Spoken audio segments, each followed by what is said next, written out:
Today's conversation feels especially meaningful and timely. So many Revel 11 members I speak with are standing at the threshold of their menopause journey, feeling changes in their body, their energy, and asking themselves, what is happening to me?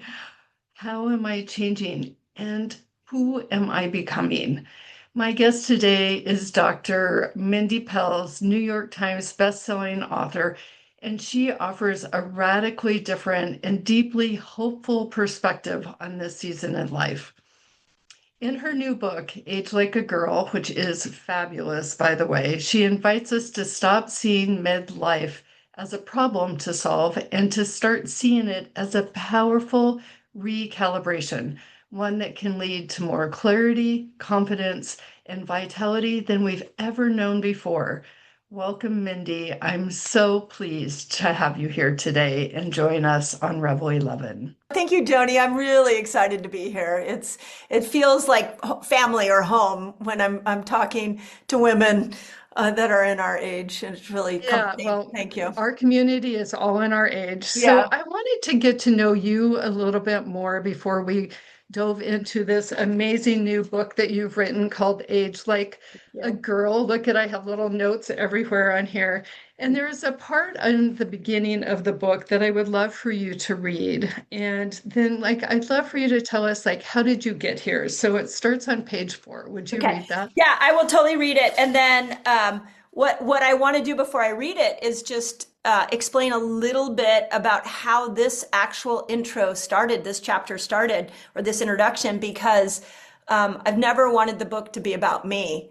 And yet in writing it, there was so much of me in it. Oh, And so much of you in it. yeah, and at times I was like, am I really gonna just be that open and transparent? And when I got done, like sort of putting my story in, when this line that you read, it's really touches me, or that you pointed out, it really touches me because it was my way of just pulling everybody into the conversation of an experience I was having. So with that, here's how it goes. So many of us hit this midlife moment, a moment of reckoning.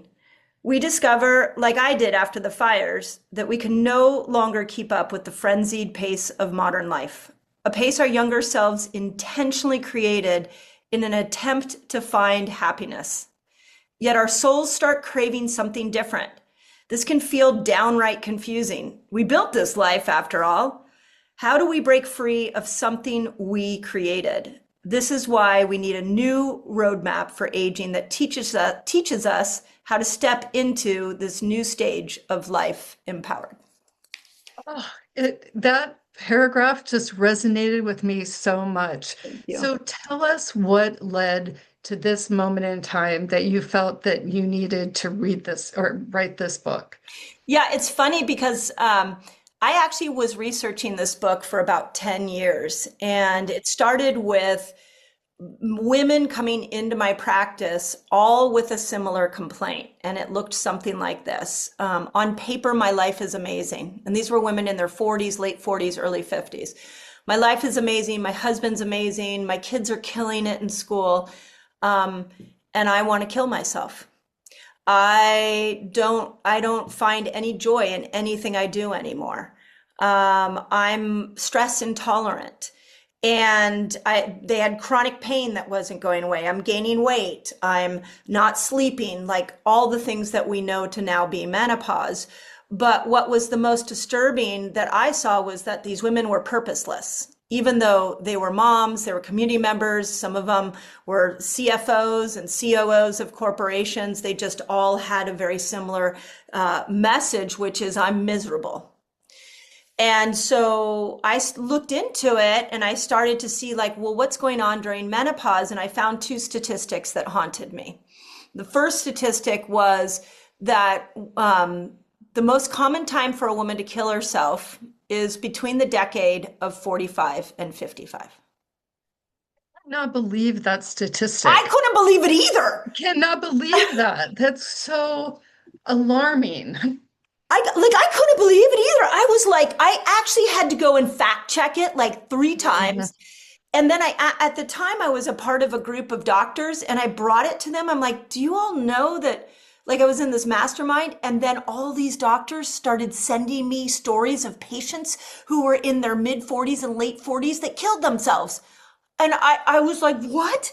So I had that. And then the other statistic that just like haunted me was that 70% of divorces are initiated by women after 40. I can believe that. That one I can write. But they're the I can same, believe. but they're the Yeah, same. This is what I that's right. discovered. They're the Hmm. same conversation. And then I started to really look into evolutionary science. I looked into the neuroscience behind menopause. And I found that if we're lucky, we will live 42.5% of our life without a reproductive system. And the one thing I know about the body is the body doesn't do anything by mistake. Like it doesn't just stop a whole organ system in your body for no reason and leave you alive. When you look at every other mammal on the planet, even any other species, when the reproductive system is done, they are done. They're done. And guess what? We keep going. We keep going. Keep going. So you had your own aha moments around this time as well. Yeah. And will you just give us a little insight into what happened to you? Yeah. So, as I got deeper into my 40s, I'm 56 right now, and I was studying and researching this book and listening to my patients, I started to have some of those same feelings. Suicidal ideation was definitely one. And luckily, I have a great therapist that I'm like, I have no idea why I'm thinking these thoughts. Stress intolerance, I couldn't take any form of stress. I would just go into this rage, and I just really want to because a lot of women have rage and they feel guilty about it. I had so much rage coming out of me and I didn't know, it felt displaced. I didn't know where it was coming from. And then I started to go into disassociation. I wanted to withdraw. And then I was going through that and trying to deal with all of that. And then I was in LA when the fires hit. I know, so I was already really broken before the fires hit. And then when the fires hit, it was an unusual situation for me because I had to evacuate 3 times. So I Oh, literally I'm so ran sorry. from fire 3 times. The first time, I think this is poignant to point out, I was leading a 100,000 people through a water fast. And the morning of the fire, it was about 11 o'clock that I evacuated because my hill was on fire and all the houses around me were starting to burn. And I was told my husband I was supposed to lead this group by noon. So within an hour, I needed to lead 100,000 people through this water fast. And so I kept saying, this is what we do as women, right? We're so freaking responsible. We so take on the needs of everybody else over our own that I was like in the middle of a fire and on the phone with him and I'm like, I just need to get to a parking lot. When I get to a parking lot, I can pull my phone up and I can hop on the webinar. Oh my God, Mindy, you got to take care of you. I couldn't even I take mean, care of right? me. I Oh couldn't my even, that's God. how far down the rabbit Bro, hole yeah. of patriarchal conditioning I had found myself. And what's interesting is he finally said, Mindy, you're not going to do the webinar that day. I got you a hotel, go to this hotel. And 10 minutes after that thought, I was stuck in gridlock with everything burning around me. And I thought, I'm going to die today. I'm actually going to burn today. And that was my breaking point. I could no longer do life the way I was doing it. Well, Mindy, that is a huge wake-up call. I'm sorry you had to go through that to get to this point, but this book and this outcome is going to help millions of women. Thank So, you. with that being said, I'm glad you're here, and let's dive into some of the things that you have written about here. So, tell us more about the changes that we go through at this time in our life so we Yeah. can stop fearing what is happening. Yeah, thank you for asking it that way. It's just a beautiful, when you look at these changes, the way I presented them in Age Like a Girl, you start to see they're working for you.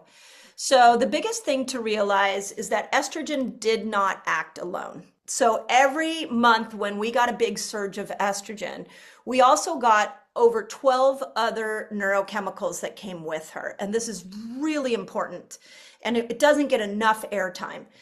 Those neurochemicals, I call them estrogen's girl gang just because I like to make things fun. And they're dopamine, serotonin, acetylcholine, oxytocin, GABA, glutamate, BDNF. Creatine and collagen are not neurochemicals, but they do definitely are influenced by estrogen. Melatonin is influenced, insulin. So when estrogen declines, all of those neurochemicals, all of those are in jeopardy, which is why we can't sleep, which is why we gain weight, which is why we keep injuring ourselves during this time, which is why we have no motivation, which is why we're depressed. It's a neurochemical shift. Now, I'm not saying this to depress people, because what I then had to go and look at through the lens of neuroscience and evolutionary science was that why would the body put up with that kind of neurochemical loss? And this part is really fascinating because women have a thicker corpus callosum in our brain. And the corpus callosum connects the right and left hemisphere. And it got activated by estrogen when estrogen came in during puberty. That meant that we brought to every decision, once estrogen came in, we used both our right and our left hemisphere to make every decision. The left is logical, the right is creative. The left is practical, the right is emotional. So we as women have been operating from a complete brain that takes relationships into account. So I looked at that, I looked at this neurochemical shift, and I realized that there was a brain rewiring that was happening, that the neurochemicals came down and we no longer operated from this relational brain. And so all of a sudden we couldn't people please anymore. All of a sudden we can't help ourselves. We have to tell you what we think. We don't have the brain to tell you anything other than what we think. We start to stand up for ourselves for the first time. There is a massive rewirement that is happening that is working in our favor. And so I looked at neuroscience through that lens, and then I went back and looked at evolutionary science. And if you go back to the hunter and gatherer days, you see that actually what was going on in those days is when a woman stopped her period, she was moved to a place of leadership. Absolutely. So Because then of the wisdom and life yeah. experiences and all of those things. So all of a sudden I was like, wait a second, menopause is the moment where we go through a massive neurochemical upgrade. Our brain rewires it so we can be leaders. But we don't have a culture that's doing this. No, but we will. Thank you.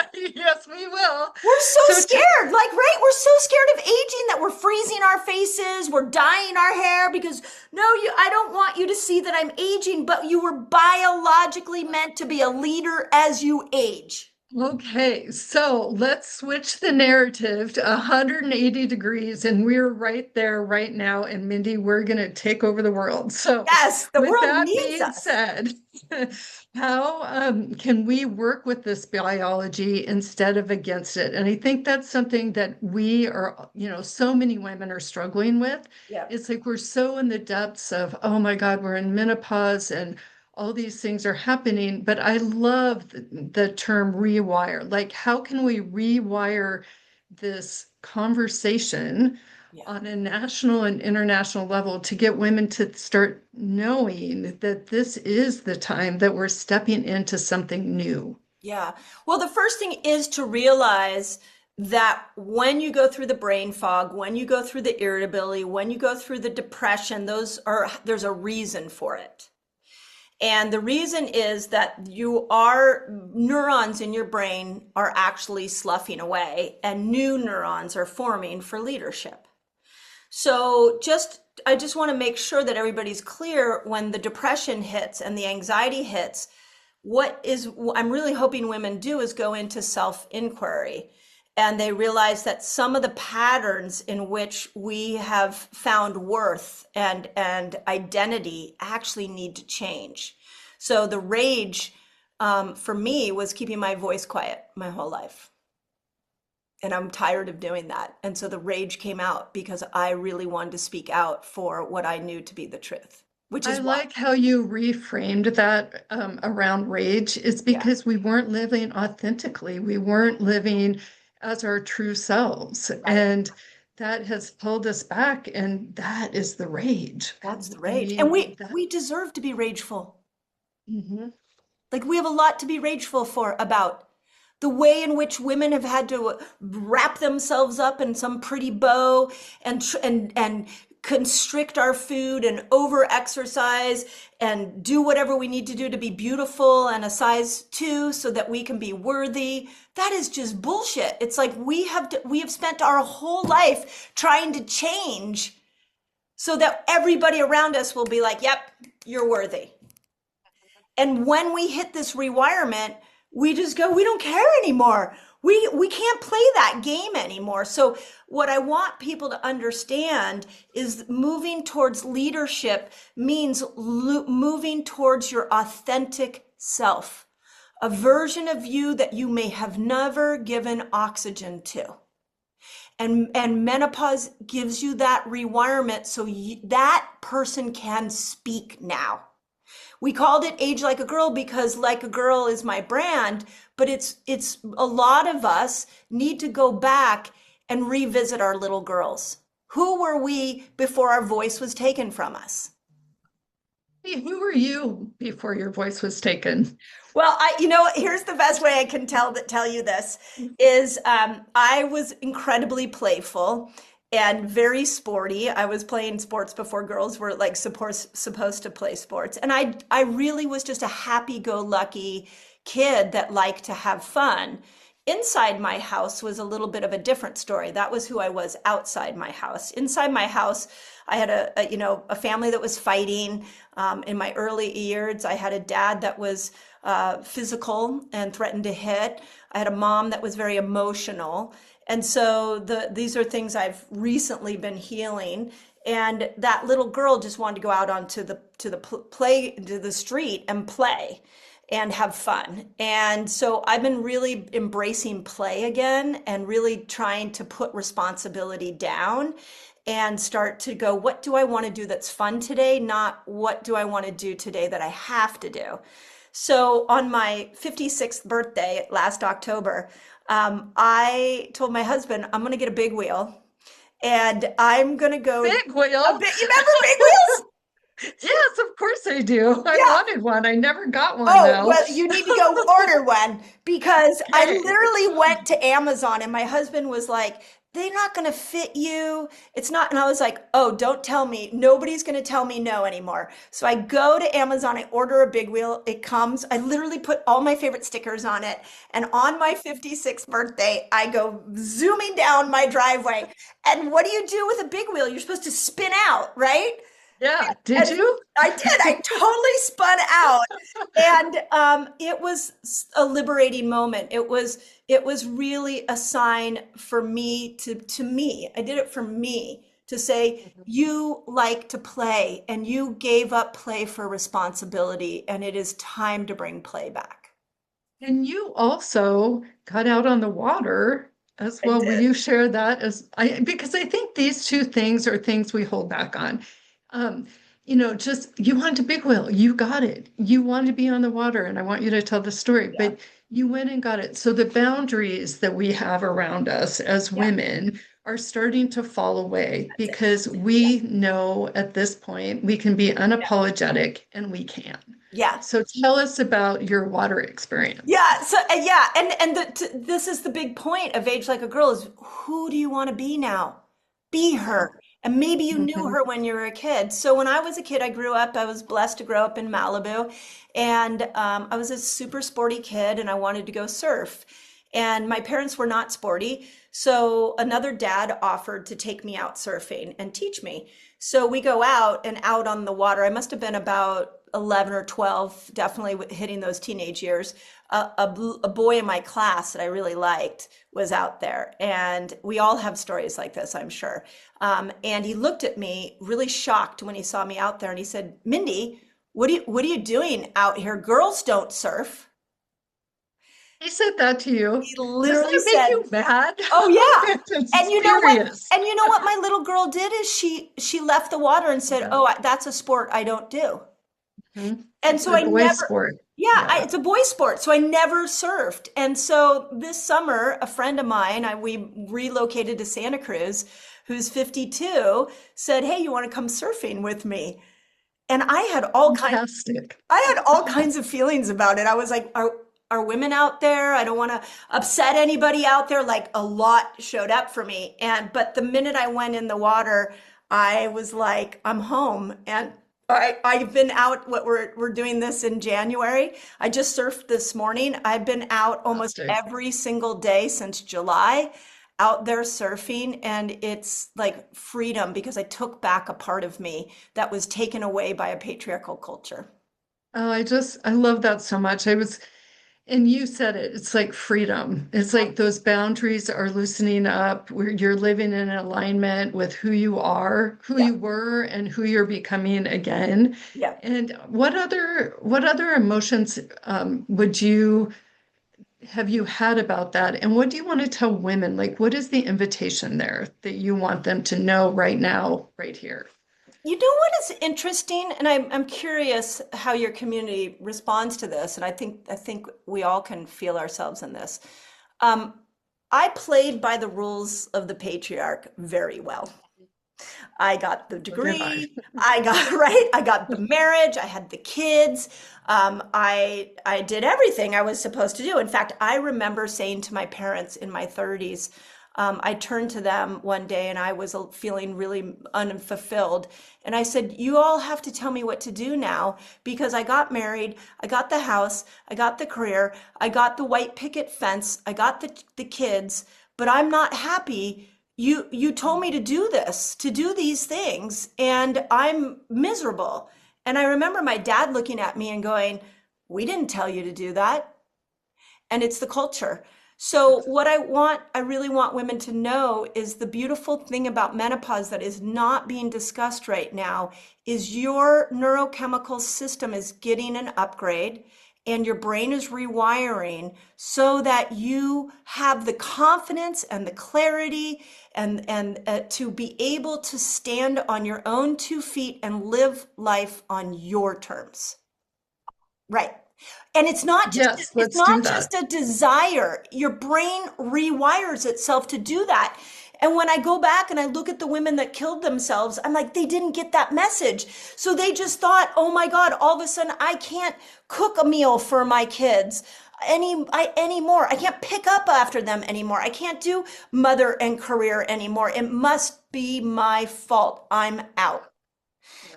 And what I wanted to bring forward was no, you've served already. It's time for you now to serve yourself. And that is why Yes. your brain has been rewired. Okay, so let's talk about the science is perfect lead into this brain science of menopause. So our brains are evolving. What does the research show? Yeah, so the research shows that, they say things like we lose like 10% of our gray matter. So what you're losing are the people-pleasing neurons. You're losing the addiction to everybody else's thoughts about you. The areas of the brain that you are losing these neurons are in those areas that kept us tethered to everybody else's opinion of us. So in that rewirement, you're going to have brain fog. You're going to have the rage. You're going to have the irritability and the depression. So the first thing I want you to know is this is a normal process. But when you lose neurons, what happens is it makes way for new neurons to form. And I learned this from Lisa Mosconi, who's the top female neuroscientist. And she said that there are 3 times in a woman's life that her brain rewires itself. And it does it to prepare it for the next purpose at hand. So the first time is during puberty. The neurons that kept you addicted to a caregiver start to go away, and new neurons that allow you to live on your own start to form. Anyone who's had a teenage girl knows this, that all of a sudden your teenage girl pushes you away and you become the most uncool human on the planet, but that's by design. And the reason for that is she needs to learn how to stand on her own, because with a menstrual cycle comes the possibility of pregnancy. And with pregnancy comes the need to be an independent human. So that's the first time. The second time our brain rewires itself is postpartum. And this is another rewirement where the neurons that helped you understand where your keys were, the neurons that told you the task list that you could keep in your head, the neurons that even knew how to wear matching clothes, like those go away. And because your next job at hand is to become the best mother you can be, and your baby doesn't talk, so you need to have a high sense of intuition so that you know when your baby needs food, you know what your baby needs when it cries. So your brain is, I mean, this is how brilliant we are. It rewires itself so you can do that job at your best. The rewirement that is happening during menopause is for leadership. And if we look, and this is where I get so fired up, if we look at what's happening today in this world in 2026, we have never been more desperate for female leadership. And it is Yes. post-menopausal women whose brains are built for this. And that's what I want women to know is maybe you don't run for office, but lead yourself differently, lead your church, lead your community. I was just out surfing today with 4 women who are all postmenopausal, and we were talking about how can we bring our community together to heal in this really troubling time. That is female leadership. So please stand into that. Yes, Mindy, and that's something that Rebel 11 is all about, is we are encouraging our community to build community in their neighborhoods, with their friends, with people close, like of people of like minds and not of like minds, so Yeah. that we can be sitting at the table together and building a sense of community with all people with love. Yeah, Um, can I say one thing on that? I just so people absolutely. understand that this is like something that they it's almost like the patriarch hid it from us. But what Yeah. we put the Okinawa women up on a pedestal and we're like, hey, these women live the longest. Well, guess what? One of the things they do is they form moais. And moais are gathering of women who share resources. So maybe it's a meal, maybe it's food, maybe it's a house. But this is what I'm talking about, is these things that are like sweet and nice little tales. This is actually hardwired into this rewirement, and is something we should be embracing more. Absolutely. Let's continue to build that community with amazing women. So you've also talked about unique capabilities like intuition, pattern recognition, and decision making. How is that impacted more during this time? Well, one thing I want us all to think through is, what did the postmenopausal woman do in the primal days? And becomes, everything starts to fall into place when you Yeah, look at it through this lens. it In the really primal, does. right? What in the It primal really does. days, the men and mostly the strong men and some of the stronger teenagers went out to make an animal kill to bring back food. They came back with food only 3% of the time with a big animal Is kill. that So that right? 3%? 3%. 3%. I know. Okay. That says a lot. Yeah, That's a whole nother discussion. that's a whole nother discussion. We won't go there today. Exactly. So what happened is that that's 1 day out of 30 days. If we were relying on the men to bring back food and survive those primal days, you and I would not be sitting here talking right now, because we would not have evolved as a species, because the human species couldn't live off of 1 day of food out of 30 every single month. What did the women do? So the fertile women stayed at home, took care of the kids, or stayed around the clan, the cave, took care of the kids. They were pregnant, they were nursing, but it was the grandmothers that at the crack of dawn every morning, they went on a 7-hour trek, carrying toddlers on their back, baskets on their back, gathering together, and they went out to forage for food. And what they mostly found were tubers, which are sweet potatoes and potatoes. And tubers require that you dig in the ground and you pull them up.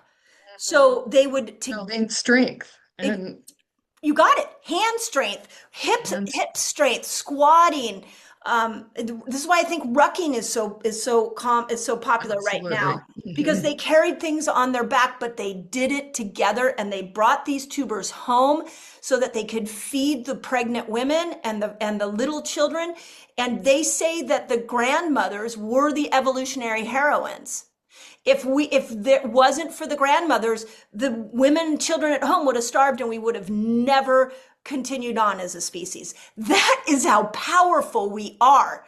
And the last thing I want to say on that is, because there is no energy going towards reproduction, what evolutionary biology says is the energy that gets restored back to you is for fitness, cognition, and for social connection, which is what those women did. And we are not doing that in this day and That's age. what we need right That's now what we need. in our society. Yep. And we are going to keep hammering that home, Dr. Mindy. I'm going Thank to do that with you. Thank you. So, as we connect with our bodies and our nervous system more and think about what the grandmas did, what can we do, like as far as fasting and lifestyle, to help us build better alignment with our true selves? Yeah. So thank you for this question, because I've been teaching the world to fast for about 15 years now. And I noticed that there were two outliers when it came to fasting. One was men can fast really well, and the other one is postmenopausal women. I could put a postmenopausal woman, teach her how to do a 3-day water fast, and she was like, got it, no problem. So I started to realize that the postmenopausal brain has a requirement for ketones, a higher requirement for ketones, which is a fuel Just source. to, okay, can you explain ketones to everyone? I'm not sure everyone understands what that Yeah. is. So we have two fuel sources that will energize our cells and the neurons in our brain. One is glucose. We know this. When you eat, it gives you energy. But there's a second fuel source called a ketone.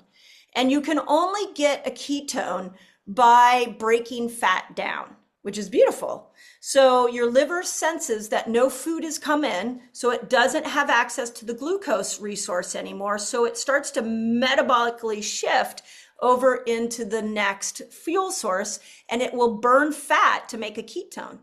And the ketone goes up into the brain, it turns off hunger, it turns back on all of those neurotransmitters that you lost with estrogen going away. So you're getting dopamine, serotonin, GABA, all those get turned back on.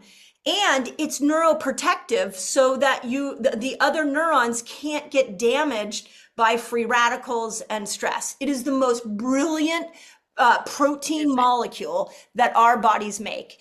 And I have to tell you something that I haven't mentioned to anybody yet, but I'm so crazy excited about it, and I'm about to do a whole podcast on it. Last weekend, I was being interviewed by a neurosurgeon, and she told me that when you lose this gray matter, this 10% of the gray matter, the byproduct of that is a ketone. So Really? when we Wow. go into menopause, Hmm. our brains break down. And because our menopausal brains know we need more ketones, it actually starts to create ketones out of the breakdown, right, of this gray That's matter. It crazy. is, I went home and I looked it up in research, because I was like, is this true? So your brain is already telling you you need another fuel source. Wow. Now, the ketogenic diet, has gotten a lot of mixed reviews. And Hmm. I'm not a fan of keto all the time, but I am a fan for postmenopausal women tacking on fasting windows every single day. You don't have a menstrual cycle anymore. You don't need to do the fast like a girl, time it to a cycle.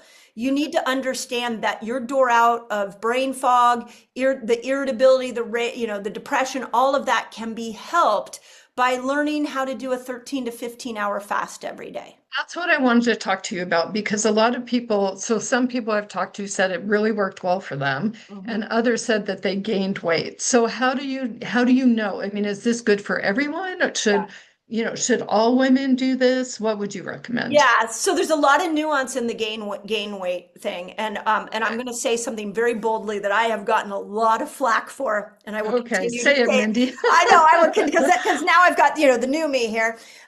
Is that women, postmenopausal women, thrive on fasting. And we need more fasting for postmenopausal women. This is how our brain functions. And every postmenopausal woman was designed to get ketones from fasting to fuel her brain. That is an aspect of this grandmother hypothesis, primal experience.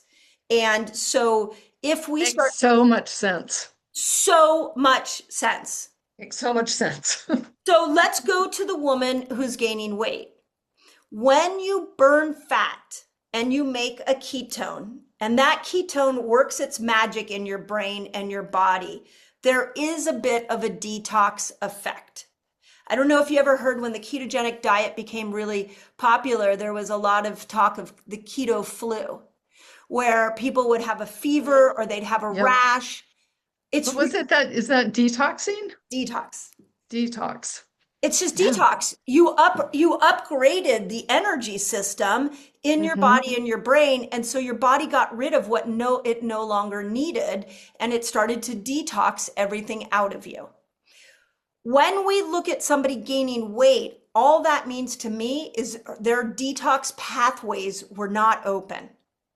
They needed to open the lymph system. And this is, I wrote about detox pathways in Fast Like a Girl. This is where we need to sweat, we need to walk, we need to loofah, all of the lymph under our arms. We need to eat more fiber, so we're having daily bowel movements. So the person that you talk to that says it didn't work for me or I gained weight, there's a reason for that because it works for every single postmenopausal woman. Well, that is phenomenal to know, and I'm going to let her know. Yeah, please. But I do think that it's such an invitation for us to look at fasting in a new way Thank you. and to give our body a break. And I think what's so important is that think about all the toxins that get stuck and like we're letting them out. Like that Yeah. just sounds like it would feel good. Right, Just right? like it would, right? Yeah. Well, so this is another interesting thing that I really tried to bring forward in Fast Like a Girl, which is when you're accumulating fat, it's not because of your genetics. It's not because your body hates you. It's because your body had too much of something. It had excess and it didn't know where to put that. So it put it around your belly, it put it around your face, your breast, your booty. It did it to save your life. So it maybe that excess was too much glucose. Maybe it was toxins. Maybe it was synthetic hormones. A lot of women gain weight when they get on HRT. Their pathways may not be open. And so everything's just packing on. It did it to save your life. And what we do is we look in the mirror and we see the fat and we talk poorly to our body. And your body's like, hey, I had to store it somewhere. I was going heart or lungs or liver. And I realized that actually would end your life. So I decided belly was a better place. And you're now standing in front of me and criticizing me. I'm over here trying to save your life. Oh my God. Thank you for that. I'm going to put that on repeat Excellent. everywhere. So Yeah. we'll listen to that. So So, let's switch. Go yeah, let me ahead. just say, so the rashes and the Yeah. flus and the constipation and the gaining weight are toxins being released because you gave your body an opportunity to let it go now. So don't curse that. Let's just work with it. And just let's talk about how much we as women curse our bodies all the time. Like, what if we put that negative, all that negativity I've had it, as from a little girl, I was a fat little girl, I've had it for so many years. And it's like, let's let that just go out into the universe and like be positive about our bodies. Let's Thank be you. body positive. Yes, thank you. That would be an invitation for today. Yeah, So, thank you. so let's switch gears a little bit and talk about archetypes that support women. It's like, how do we support one another in different archetypes around mental and emotional and neurological? You. So what I wanted to do is I started with the neuroscience of what's the purpose of menopause. Then I went to the evolutionary explanation. I looked at a societal lens, and then I'm like, we have to look at the mystical explanation of menopause. And the woman that has brought us the ancient teachings of menopause in the highest way is Clarissa Pinkola Estes, who wrote Women Who Run with the Wolves. And if you have not heard The Power of the Crone, go listen to it. It's a book that's better listened to than read. and it's quite profound. So the Clarissa had a couple of ideas. She came up with this idea that I really have continued to marinate in, which is what she calls the life death life cycle. And she says that all women live a life, then they go through menopause, and parts of that life die. It is no longer needed for the next life that forms.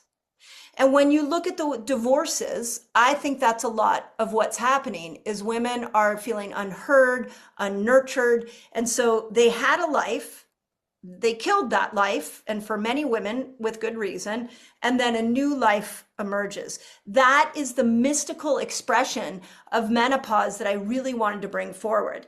The second thing about Clarissa that I found fascinating is that she uses crone very enthusiastically. And That's nice because not very many people do. no, and I tell a story of a good friend of mine who told me about the power of the crone, and she's said you should read the book. And I was like, did you just call me old? Like, I'm not going to read a book about the crone, but crone means crown. And that's what Clarissa wanted us to understand, that the life, and I really want women to grab this, the life of service that we gave to our family, to our culture, to the world, that life of service is over. And it can be scary because you had so much identity wrapped up into it, but the world needs you in a different place now. And so part of you needs to die in order for you to birth this new version. And I love the crown because I just think of the crown and putting your crown on and saying, now is my time. Now I get to finally tell you what I think and finally lead in a way that feels authentic to me.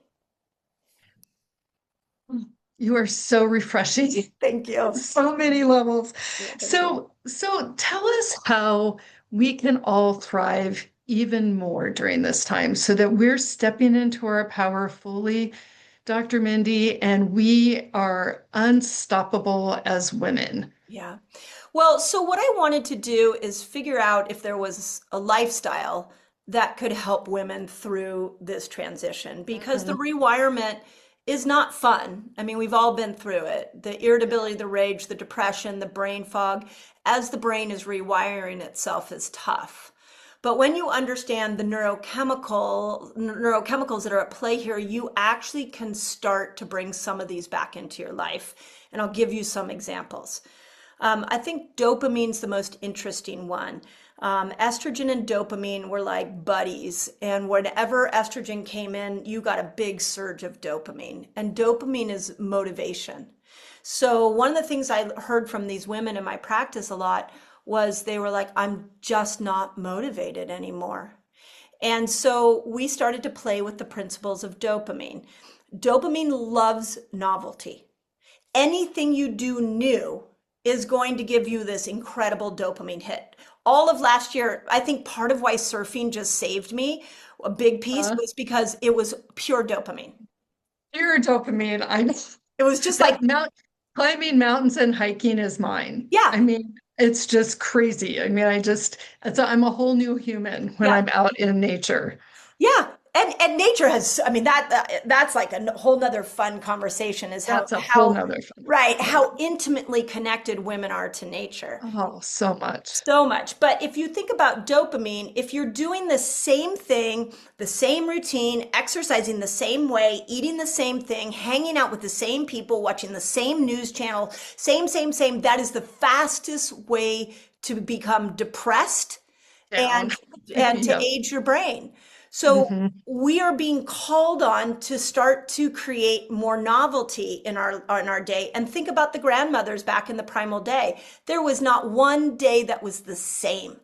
They had to deal with weather. They had to deal with who was coming on the trek with them. They didn't know what kind of food they were going to find. Every day was coming from the forests. I mean, all those things they had to be on. Yeah. So like I was even talking last night to my 89-year-old dad and my 86-year-old mom, and they both are in a little bit of a rut right now. And so we started talking. My dad's 90th is this summer. I'm like, let's start planning your 90th so that we could get him excited about something new. I told my mom, I'm like, you haven't rearranged the furniture in your house for a while. How about it you just rearrange everything so that you're sitting in a living room that feels new? And this is the whole part two of this book. What are all the things we can do every single moment of the day to help bring these neurochemicals back? My favorite of all of them is serotonin, because in the middle of the day, if you go out with the full spectrum light without your sunglasses on, and you just spend 20 minutes outside, you don't even have to look up at the sky, your eye will take that light, it will stimulate a serotonin receptor site in your eye, and your brain will turn light into serotonin. That's how Amen. magical you I are. think that I think the most important part that you said there is that take your sunglasses off. People are just like, we've been so taught by Yep, our society to have sunglasses. It's going to protect your eyes, and you don't go outside without your sunglasses. When in fact, don't need them for that very that's reason. right. That's right. That's So, yeah. we are not a victim to this experience. This experience is happening for us so that we could be a leader. But we can't sit around and wait for the doctor to hand us the right prescription to make ourselves feel better. We have to start to go into a self-inquiry, let go of what's not working for us, start to realize that we control these neurotransmitters. Acetylcholine was another really interesting neurotransmitter that I investigated, which gets activated by storytelling. I love this. Will you tell a little bit more about Yeah, that? so what would happen back in the primal days is after they collected tubers, they would come back and they'd have to cook the tubers, and they would tell stories to the younger generation as a way of passing on wisdom to the younger generation. And what they believe happened, evolutionary scientists believe that the younger children's brains, the sophistication of our brain for language, was actually stimulated by the grandmother. And that the grandmother, in telling stories, actually made her brain release acetylcholine so that she didn't have to worry about Alzheimer's and dementia. She was actually making her own neurotransmitter to keep her memory at its highest. So, okay, I do this with my 86-year-old mom all the time. Once I understood that, I realized that every time she would tell the same story, and we would be like, I know, mom, you told us that story before. All of a sudden, I realized, oh, she's trying to make acetylcholine. Okay, let me play this game with her. Let me ask her a deeper story, a deeper part of the story. And I do this with her all the time now. I take her memory and I try to Mhm. take it to as many random places as possible so that her brain has to keep making acetylcholine to keep her memory sharp. And she has no I idea love what I'm that. doing. Well, and good job. And we all need to hear that to work with. I wish I had had that knowledge with my mom. And anyway, so thank you for that's such a Yeah. gift. So, what is one last thing that you would like invite women to do? I really want women to know that this transition from your menstrual cycle into no menstrual cycle and aging is a transition into authenticity, into leadership, into living life on your terms. Your brain is rewiring itself so you can be you and whatever that looks like. Please stop trying to be like anybody else. The world, we have over 1 billion women in menopause. We don't need cookie cutter versions of a No. billion women. We need 1 billion women that are authentically, boldly standing up and being themselves and fighting for injustice and saving the children and doing all the things that we did back in the primal days that we desperately need right now. You have a brain that has rewired itself for that. Please stand in your glory. It is time for you to be you. Amen. And you are creating a movement. We're all creating a movement for those 1 billion, not million, but billion women to Yep. step into their power and take over the world Yes, faster. Boy, do exactly. we need it more than ever right now. So, Mindy, thank you, Dr. Mindy. Thank you so much for being on Revel 11, but I can't let you go quite yet because I'd love to do a little lightning round. We've just started this for Revel 11. And so it's 11 questions and it's just really quick answers. Okay, ooh, let's Okay? see if I can do them quick. No overthinking, Okay. Dr. Mindy. One, here we go. One word for this season of your life. Freedom. Something you're releasing. Others' opinions of me. Something that you're protecting. My time. A belief you've outgrown. I need everybody around me to be happy, so I'm happy. A boundary that changed everything. Needing more time alone. Protecting Mm. my alone time. What matters less now? Success. Mm. What, what matters more now? My friends, community, people I love that are filling me up. One practice you return to. Play. Big wheels and surfing. Hey, outstanding. A truth you trust more today. My own intuition. That's beautiful. Thank you. Something midlife has given you. An opportunity to reinvent myself. And who are you becoming? I'm becoming the most joyful, confident, compassionate version of me yet. Thank you so much. I am so grateful for your time, for you to share your wisdom with Revel 11 and our larger community. And you're such a gift, and you're a powerhouse, and you're on a mission. And I'm here to support you, and we're here to support you in every way we can. Thank you so much. Yeah, thank you, Joni. I really loved this. Oh, thank you. Mhm. Okay. Thank you again. Oh, You that's are such a beautiful. delight. Your energy, I've watched so many videos of you and your energy, you just shine through, Mindy. Thank You're contagious in such you. a positive, beautiful way. Keep spreading your Yeah. light. Thank you. I receive your words and I really appreciate it. And yeah, and I really love that you saw what I was trying to do with this book. It was a scary one to put out because it was so personal. But I really hoped that it would liberate women. And when I hear that reflection back, I know I did my job. So thank you for all of that. You really did. It really touched my heart. Yeah, Thank you thank you. so much.